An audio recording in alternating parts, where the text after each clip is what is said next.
Bonjour à tous et bienvenue. Et bienvenue. Bienvenue à vous, vous le développeur passionné qui venait à Devoxx pour faire sa veille technologique.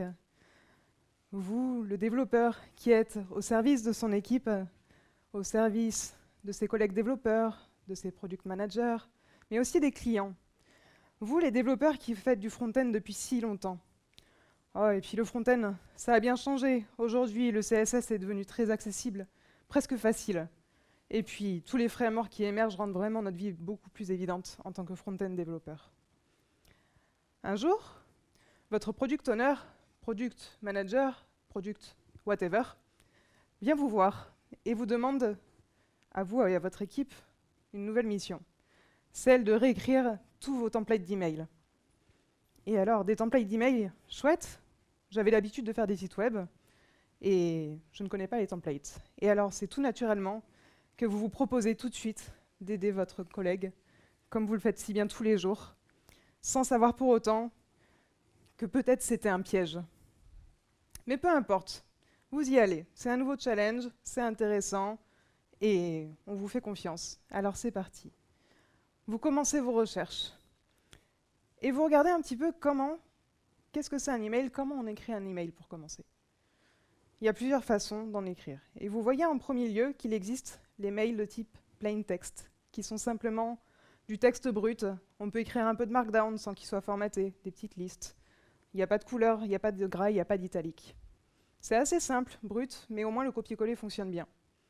Puis viennent les textes type riche, qui eux comportent de la couleur, des font size.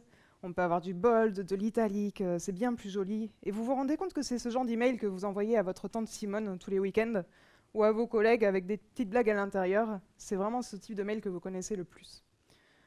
Et enfin, viennent les types de mails HTML. Ces emails ressemblent un petit peu à des sites web finalement. On a des images, on a des boutons, on a des footers, on a des headers. C'est assez interactif finalement. Et c'est vraiment ce genre d'email que vous recevez en général de vos compagnies préférées pour quand vous achetez un ticket de bus par exemple, ou quand vous avez une promotion en cours. Et donc, ces deux types d'emails se différencient par deux types. Du coup, les emails de type conversationnel, ceux que vous envoyez pour discuter, qui sont simples à copier-coller et à transmettre, et les types transactionnels marketing, qui vous permettent donc d'envoyer des mails pour, comme je vous le dis, tout ce qui va être achat, marketing, promotion, etc. Et donc, c'est bien les types d'emails HTML qu'on vous demande de faire ici, puisque c'est des emails de type marketing que votre product manager attend. Donc, du HTML, ok, jusqu'ici tout va bien. Du HTML, vous en faites, on construit des sites web avec du HTML. Et puis, la plus grosse difficulté, finalement, ça va être de le rendre de la même façon sur les différents browsers qui existent. Encore une fois, les browsers ont bien évolué. Il devient facile aujourd'hui d'écrire un site qui est compatible sur tous ces browsers. Et de la même façon, pour les emails, le HTML qu'on va vouloir créer, on va vouloir qu'il se rende correctement sur différentes plateformes. Sur Outlook, sur Gmail. La différence, c'est qu'aujourd'hui, on a des clients lourds qu'on installe sur nos machines. On a aussi des webmails, et puis on a du mobile, on a du desktop. Bref, on a des contraintes qui ressemblent un peu au web, mais qui sont un peu plus diverses et un peu plus complexes. Mais bon, peu importe. Le HTML, pas de souci. On connaît. Du HTML n'est toujours que du HTML, n'est-ce pas? Alors vous vous lancez.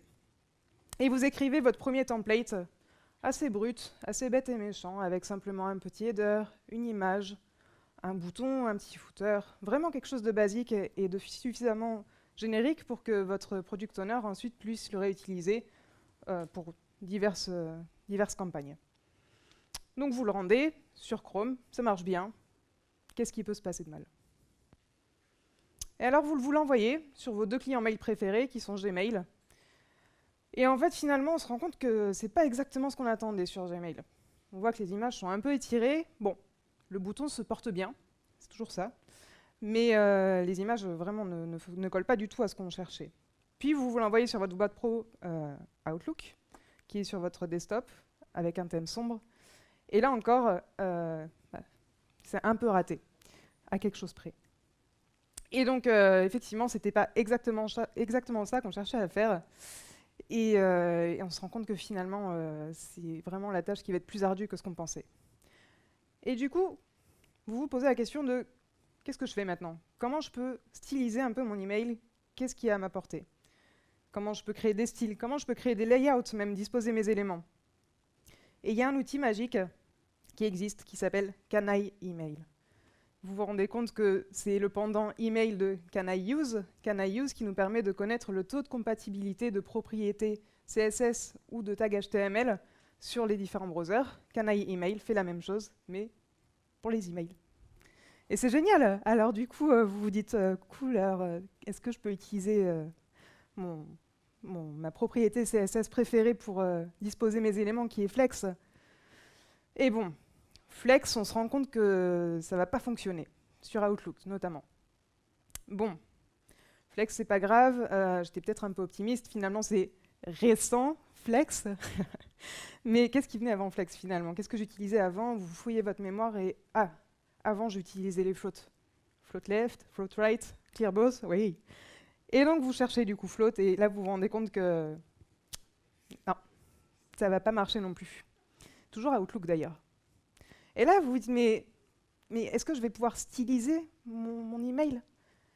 Et même là, en fait, on se rend compte que même le style est compliqué. On parle ici de la balise style, mais on voit que Outlook en 2003 était compatible, puis en 2007, il ne l'est plus. Et là, ça titille un peu les neurones, et donc on va voir un peu ce qui se passe du côté d'Outlook. Donc on tape Outlook dans Can I Email, et on voit que le ratio des propriétés qui sont supportées et pas supportées n'est pas très bon, pour le dire gentiment. Et en fait, c'est écrit tout petit, mais les propriétés qui sont supportées sont en fait des tables, des TR, des TD, des strong, vraiment des propriétés très basiques et qui vous aident moyennement sur du HTML moderne aujourd'hui à construire ce que vous voulez.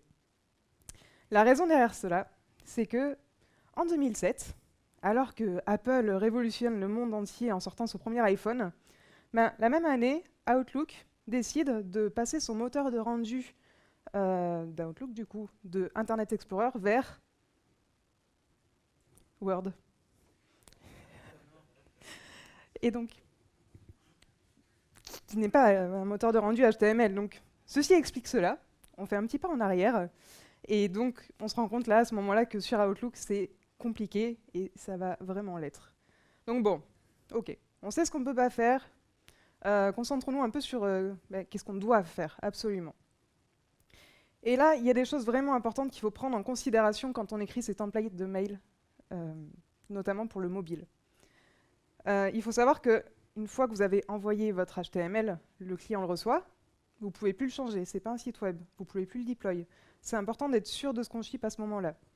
D'ailleurs, quand un email est cassé et que quelqu'un le reçoit sur son mobile, dans 70% des cas, si l'email est cassé ou que la personne a la sensation qu'il ne fonctionne pas pour elle, va le supprimer dans les 3 secondes, ce qui est quand même énorme.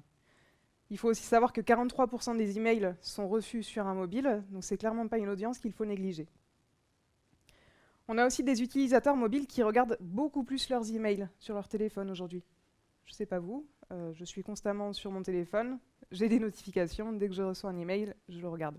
Ça dépend énormément du type d'email, de l'audience, mais globalement, c'est une valeur globale de dire que les utilisateurs mobiles checkent beaucoup plus leurs emails. C'est donc une audience à privilégier. Et enfin, les taux de conversion sont plus forts en mobile. Ça va dans les deux sens.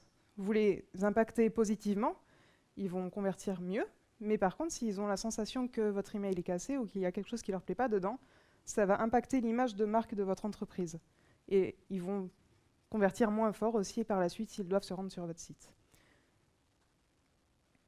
Enfin, sur les bonnes pratiques, on va vouloir mettre des halts sur les images pour des questions d'accessibilité de toute évidence, mais aussi parce que certains browsers ne vont pas afficher les images lorsque vous les recevez. La taille de l'image, du template est importante aussi, puisque certains clients vont simplement accepter une certaine taille d'email, et si c'est trop gros, tout simplement, ils vont couper. Et ça peut rendre des choses auxquelles vous ne vous attendiez pas. Le layout sur une colonne permet d'avoir quelque chose qui s'affiche à la fois sur desktop et mobile et qui soit simple à rendre du coup, CF Outlook. Les fontes basiques, car si vous mettez des fontes spéciales, elles ne vont pas forcément se rendre sur les clients. Il faut qu'elles soient installées sur le client pour qu'elles puissent se rendre, et si elles ne l'est pas, eh bien, ça va rendre soit rien, soit quelque chose de cassé. Le lien unsubscribes, pardon, qui est en bas de l'email est important. Si vous ne le mettez pas, en fait, ça risque de créer de la frustration chez les utilisateurs et donc d'impacter l'expérience négativement également et d'impacter aussi les taux de conversion et tout ce qui s'en vient. Et donc pas de Flash, pas de JavaScript, bon, ben, ça ne fonctionne pas. Donc voilà, vous connaissez les bonnes pratiques, vous savez ce qu'il faut faire, vous savez ce que vous ne pouvez pas faire. Maintenant, comment est-ce que je peux me rendre vers là où je veux aller justement? Le plus simple, bah, c'est de ne pas le faire, en fait. Il existe des services aujourd'hui qui vous proposent de créer des fichiers HTML pour vous, des templates qui fonctionnent bien. En fait, ces plateformes, ce qu'elles font, c'est qu'en général, elles ont déjà eu plusieurs clients. Elles vont prendre les différents templates qu'elles ont créés pour les différents clients et les assembler pour correspondre à votre besoin et à votre image de marque, faire quelque chose d'assez générique. C'est générique, ça peut correspondre à la plupart de vos use cases. Ça peut faire un excellent point de départ si jamais vous n'avez pas les ressources ou les compétences pour partir sur écrire vos templates HTML vous-même. Le trade-off qui vient avec, c'est que parfois ces templates peuvent être dépréciés dans le sens où ils vont vous le fournir à un instant T, mais les clients évoluent malgré tout, et les propriétés là, que vous avez dans votre template qui vous est donné peuvent ne plus être compatibles par la suite, et il faut quand même être capable de le maintenir et de le mettre à jour de votre côté. Et en termes de trade-off, étant donné que vous avez quelque chose d'assez générique qui a été assemblé à partir d'autres templates, de la même façon, peut-être que ça ne correspond pas à 100% de ce que vous avez besoin ou à 100% de votre marque ou de ce que vous vouliez faire. Mais c'est un bon point de départ et ça peut être très bien pour, encore une fois, si vous n'avez pas les ressources ou les compétences. Mais vous avez les compétences. Vous êtes là. Et donc, vous vous tournez vers cette petite technologie dont on vous a parlé, qui s'appelle MJML. MJML qui est Mailjet Markup Language. Donc, c'est un markup language exactement pareil que HTML, qui est responsive par design et dont le but en fait est de créer des templates d'email qui va être responsive, compatible avec les plus gros clients, notamment Outlook, alléluia, et dont la documentation est excellente. On a beaucoup de clients qui se basent sur cette technologie aujourd'hui et qui l'utilisent au quotidien. La façon dont ça fonctionne est que vous allez écrire votre template HTML, MJML, lapsus, de la même façon que du HTML en fait finalement, sauf que les balises HTML qui existent réapparaissent ici, préfixées par MJ. Donc on retrouve les sections, les bodies, les colonnes, etc. MJML est orienté composant, et donc on retrouve par exemple ici par exemple un divider qui n'est pas un composant, un tag de type HTML, mais qui est vraiment quelque chose, un composant de MJML. Il y a une excellente documentation avec tous les composants que, si vous voulez jeter un œil, que vous pouvez assembler de cette façon. La façon dont ça fonctionne derrière est que MJML, vous créez votre template, vous passez le template à la moulinette à travers la ligne de commande MJML avec le nom de votre input, et vous sort donc en output un HTML. À l'intérieur, il y a un script en React qui va tourner et qui va aller justement convertir votre template MJML envers un HTML qui, lui, sera compatible pour tous les navigateurs. Je vous ai préparé un exemple, si ça veut. Tac. Oui. Je vous ai préparé un petit exemple ici pour vous montrer un peu à quoi ça ressemble. Donc, tac, je vais même grossir un peu plus pour qu'on voit bien. Donc, ce qu'on peut voir ici, sur ce template ici, c'est qu'on a donc la balise MJML qui correspond à la balise HTML. On a du head dans lequel on va pouvoir déclarer notamment nos styles, si on veut, ici, ainsi que nos classes, qu'on va pouvoir réutiliser après dans notre body, dans nos tags. Ici, comme je vous ai montré tout à l'heure, on a des colonnes, on a des images. Attention, la balise alt n'est pas providée par défaut, il faut la mettre. D'ailleurs, toutes les balises qui vont être orientées à accessibilité sont quand même à provider. Et ici, on peut du coup réutiliser les styles qu'on a définis au-dessus, soit dans la balise style, exactement de la même façon que dans du HTML, ou bien ici en définissant des classes ici, avec différentes propriétés CSS, pareil, passées sous forme de tag, réutiliser ici nos classes. Ça ressemble un peu à une approche orientée composant.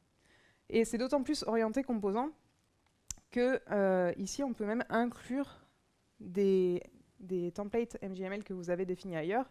Typiquement, pour le footer, si vous avez différents templates, vous créez votre footer à côté et vous pouvez l'inclure de la même façon partout, créant du coup de la consistance sur vos templates. VS Code est très bien outillé pour les templates MGML, puisqu'il y a un petit add-on qui nous permet de prévisualiser en direct le rendu du coup de notre MGML. Comme c'est pas du HTML, c'est pas quelque chose que vous pouvez lire directement sur votre navigateur. Et donc VS Code vous permet de faire ça avec, si vous voulez, même du live reload ici qui fonctionne très bien. Et donc, c'est très beau, c'est relativement statique, et je doute que tous les humains du monde s'appellent Sophie ou Amélie, et heureusement. Et du coup, vous voudriez peut-être intégrer quelque chose de plus dynamique, notamment injecter le nom des personnes dans votre template.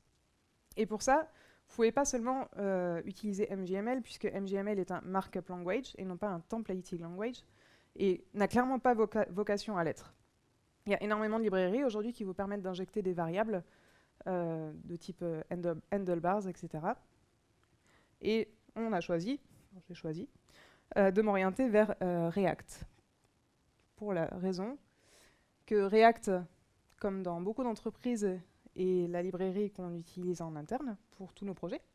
Et on a un Design System Component Library dans lequel on définit des tokens. Donc les tokens, ça va simplement être des couleurs, des paddings, mais des valeurs qui sont liées à nos composants, qu'on peut réutiliser du coup ici dans un projet un peu orienté React, et pour utiliser voilà, les couleurs et les paddings, et du coup avoir une consistance à la fois dans nos tokens qui sont utilisés sur notre site web, mais également du coup dans nos emails par la suite. Et donc en créant un composant, ici, on voit que j'ai un composant React vraiment basique. Bon, j'ai mis mon nom ici en dur, encore une fois, mais vous pourriez très bien imaginer que vous avez un call API derrière qui va aller chercher des données sur l'utilisateur et vous rendre ensuite le nom ici, directement dans votre template, ici. Ça pourrait être n'importe quel templating language à la place. Hein. Et ce qu'on voit qui est intéressant pour le React ici, c'est que à la place des balises HTML, dans le JSX, j'ai utilisé directement MGML. Et en fait, finalement, ça fonctionne très bien et le moteur va me rendre de la même façon mes templates HTML à la fin. Si on veut aller un peu plus loin et ajouter du TypeScript par-dessus, parce que vous avez des données que vous voulez typer, ça suffira pas de faire ça, puisque finalement, en TypeScript, MGML ne sont pas des balises HTML, et donc TypeScript va se plaindre. Mais il existe aujourd'hui une librairie qui vous permet voilà, d'importer des composants MGML qui finalement sont juste des wrappers de vos composants en mode React et qui vous permettent derrière d'assembler en TypeScript votre JSX en utilisant ces composants et qui fonctionnent exactement de la même façon que les balises MGML de base. Si on se tourne un peu vers ce qui est généré à partir de ces templates, on revient sur le tout premier, le MGML. Hop, je vais fermer ça. On voit, donc j'ai créé mon template MGML, je l'ai passé à la moulinette, et il me ressort du coup MGML, ce fichier-là. Ce qui est intéressant de noter ici, c'est les balises Microsoft Outlook ici, qui sont des balises conditionnelles qui nous sont injectées directement depuis la moulinette, justement là. C'est des choses que j'ai pas besoin de faire moi de mon côté et qui sont compatibles, qui rendent compatible du coup mon template sur différents navigateurs. Et on voit que ça apparaît à plusieurs endroits du code ici, pour faire fonctionner notamment Microsoft Outlook, quand il était aussi sur IE 11 ici. Bref, c'est vraiment toutes ces choses qui vous permettent d'avoir quelque chose de compatible une fois que vous générez votre HTML. Clairement des choses que vous n'avez pas spécialement envie de gérer non plus. On voit aussi qu'il y a des balises ici qui nous permettent d'avoir quelque chose de responsive, alors que je n'ai pas du tout géré le responsive dans mon template à la base. Ça me le génère automatiquement. Bien sûr, il y a moyen de le formater plus finement si on veut avoir quelque chose de plus précis, mais ça le gère déjà de base. Et enfin, si on scrolle un peu sur la partie intéressante, qui va être du coup le body, on voit qu'on a des tables, des bodies, des TD, et des tables, et des bodies, et des TD, et des TR. Bref, une indentation assez importante, parce qu'à base de tableaux finalement, qui, je rappelle, sont là à cause de Outlook, encore une fois, on ne le dira jamais assez. Et on voit aussi que tous nos styles ici sont inlinés. Donc si je me rends ici, typiquement, on a nos classes qui sont inlinées et les styles ici qui sont complètement inliné dans les balises. Ça vient du fait que, comme je vous ai montré au début, la balise style n'est pas compatible, encore une fois, sur tous les clients. Et il faut donc inliner tous les styles pour que ça puisse fonctionner partout. Et clairement, en fait, quand vous définissez un style pour une balise et que vous voulez l'utiliser partout, en fait, c'est super compliqué à gérer, nous, de notre côté, puisque en fait, vous voyez bien que c'est immaintenable si vous le changez à un endroit, vous ne voulez pas le changer partout, quoi. Donc vraiment, MJML nous abstrait de toute cette logique de devoir inliner les styles, de penser aux balises conditionnelles, de créer des tables, d'avoir une indentation et de se concentrer sur la partie business de notre email, qui est vraiment ce qu'on veut afficher, et de ne plus gérer cette complexité de rendu et de compatibilité sur les navigateurs. Enfin, si on regarde le template TypeScript, cette fois-ci, je l'ai minimifié et on voit qu'on se retrouve vraiment à quelque chose de finalement compact et qui fonctionne aussi très bien. D'ailleurs, est-ce que ça fonctionne vraiment? Aujourd'hui, on a un template HTML et on avait déjà essayé de s'envoyer des HTML auparavant, ça ne fonctionnait pas très bien. Moi, je veux bien croire Jean-Claude qui m'a parlé de MJML, mais j'ai envie de voir de mes propres yeux. Alors, comment on fait? Tac. Vous avez votre HTML à la fin et vous voulez le tester, mais de façon efficace. Et il existe aujourd'hui plusieurs solutions. Il y a notamment Email en Acid, qui est en fait un client qui vous permet de tester les HTML. Il en existe plein. Il y a Litmus et plein d'autres que je ne connais pas et qui existent sur Internet, que je vous invite à essayer. En attendant, Email en Acid vous permet de simplement créer une campagne, copier-coller votre HTML à l'intérieur que vous avez généré juste auparavant. Et vous sélectionnez, si vous le souhaitez, si vous savez quel client vous ciblez, vous pouvez les sélectionner et du coup tester votre template HTML dans tous ces clients mail directement et voir le rendu que ça aurait, vérifier que ça correspond à ce que vous cherchez à rendre à la fin. C'est intéressant comme outil parce que ça nous permet de tester les webmails, les clients lourds, les clients mobiles, les clients desktop et d'avoir voilà, et les thèmes dark et light aussi, comme on le voit ici sur les images, et de vérifier que ça correspond vraiment à ce qu'on veut à la fin et notamment du coup sur les clients, encore une fois, que vous cherchez à cibler. Vous n'êtes pas obligé d'être compatible pour tous les clients. Si vous savez lesquels lisent vos emails, en majorité, vous pouvez peut-être vous contenter de cela. Un peu de la même façon qu'on choisit ou pas aujourd'hui d'être compatible avec Internet Explorer. Et voilà, vous avez donc tous les outils aujourd'hui pour être le prochain héros de votre campagne marketing dans votre entreprise. Créez vos HTML, les tester, briller auprès de vos collègues et votre product owner. Merci à tous. Je m'appelle Amélie, je suis senior développeur chez BuzzBud, qui est une start-up canadienne qui développe une plateforme de vente de billets de bus initialement, puis de train et de ferry pour aider les voyageurs à acheter un ticket partout facilement à travers le monde. On cherche nos futurs collègues. Si vous cherchez à en savoir plus, n'hésitez pas. Je suis aussi l'organisatrice du Meetup React et React Native Bordeaux. C'était pas innocent le choix de React. De la même façon, si ça vous intéresse, n'hésitez pas à m'en parler, ça me fera plaisir.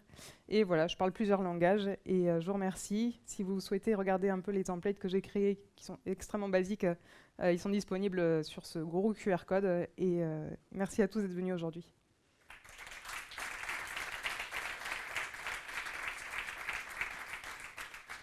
Est-ce que vous avez des questions ?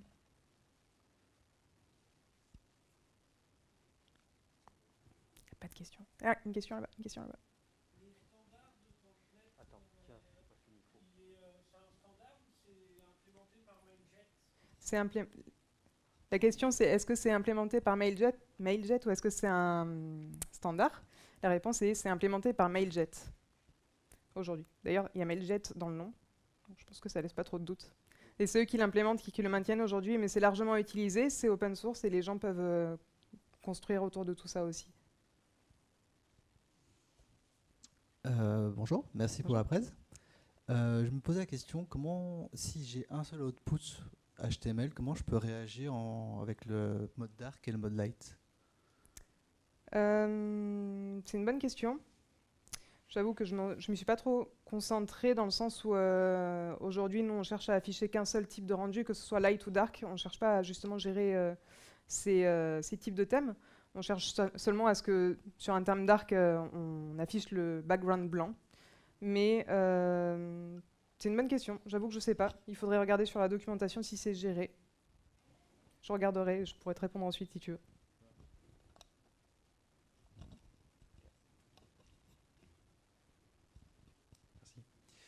Est-ce qu'à ta connaissance, il existe un éditeur web, genre TinyMCE, qui permettrait de faire par WYSIWYG la définition d'un template d'email en MJML? Monsieur dit oui. Moi, je n'ai pas la réponse. Je t'en prie. Là, je suis à mon seuil d'incompétence. On avait regardé justement, parce que MJML, ça faisait très peur. Et on avait plusieurs projets sur GitHub qui sont adossés aussi à des plateformes qui font de l'emailing de masse comme ça. Et ça permet de faire du WYSIWYG, des trucs un petit peu bateaux, faciles. Mais parce que justement, on n'avait pas envie de rentrer dans cette complexité. Et nos développeurs front avaient dit moi, je veux bien faire des sites, mais le mail, j'y touche pas. C'était leur position de base. Hey, lui, il savait. Hein. J'ai oublié de le préciser, mais c'est vrai que dans les outils, les services ici qui sont proposés, je ne sais pas si c'est un rapport avec ta question, j'ai oublié de le préciser, ça m'a fait penser seulement. Il y a des outils aussi qui sont super intéressants, qui permettent aussi de créer des templates d'email en faisant du drag and drop aussi de composants directement avec une interface, fait qu'on n'a plus besoin de développeurs, mais c'est pas grave. Et les gens peuvent du coup composer leurs emails et avoir quelque chose de vraiment compatible et aussi qui corresponde aux besoins à ce moment-là. C'est le cas notamment de Itérable, il me semble. Je ne suis pas une professionnelle puisque je suis développeuse et que je connais les HTML. Est-ce qu'il y a d'autres questions? Bonjour, merci. Bonjour. Vous disiez que sur les éditeurs comme Mailchimp et Sendinblue, il y avait des difficultés à gérer les versions, les évolutions, vu que ça produisait des pages statiques. Comment MJML gère cette évolution? Ça va être des browsers ou des Outlook ou Mozilla, des lecteurs d'email? MJML, c'est quelque chose qui reste utilisé notamment par MailJet, qui est utilisé par beaucoup de clients. C'est un projet open source, alors c'est quelque chose qui se met à jour régulièrement en fonction aussi par la communauté et par MailJet, qui se met à jour en fonction justement de ces évolutions des clients et qui cherche à rester compatible avec les anciens, mais en même temps à évoluer en fonction des besoins sur les composants qu'ils proposent. Donc ça veut dire qu'à chaque campagne, vous régénérez vos emails statiques, ou si vous avez des emails de type notification qui sont, une fois qu'on les a configurés, en fait on n'y touche plus dans notre application. Oui. Vous repassez régulièrement pour régénérer tous les templates. Oui, j'avoue qu'on fait un peu évoluer à chaque fois nos templates, donc en fait on les génère naturellement comme ça au fur et à mesure. Mais oui, effectivement, après clairement les grosses évolutions d'une année sur l'autre ne sont pas non plus extraordinaires. Et puis en fait finalement ça reste compatible avec les navigateurs aussi, les clients qui sortent aujourd'hui. On a plus des soucis d'incompatibilité dans l'autre sens où on a des vieux browsers, des vieux webmail, etc. que les nouveaux justement qui généralement sont plus compatibles. Tous les nouveaux vont lire les tables et les choses qui existaient avant, ce qui n'est pas forcément le cas dans l'autre sens, quoi. Mais c'est une bonne question, effectivement.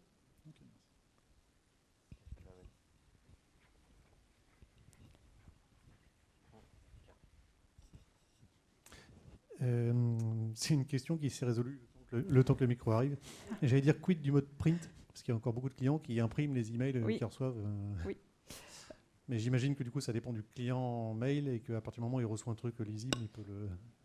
Oui, et puis je pense qu'en fait avec MJML, puisqu'on peut déclarer des styles en haut du template, on va pouvoir aussi gérer des propriétés CSS type print. Là, j'ai plus le nom. Merci de Media Query, vous êtes formidables. Et qui vont pouvoir du coup éventuellement aussi répondre à ce besoin-là si on va avoir des choses plus spécifiques pour le print. Mais normalement, c'est quelque chose qui est géré nativement aussi par MJML. Est-ce qu'il y a d'autres questions? Je vous libère. Merci à tous d'être venus, ça m'a fait plaisir.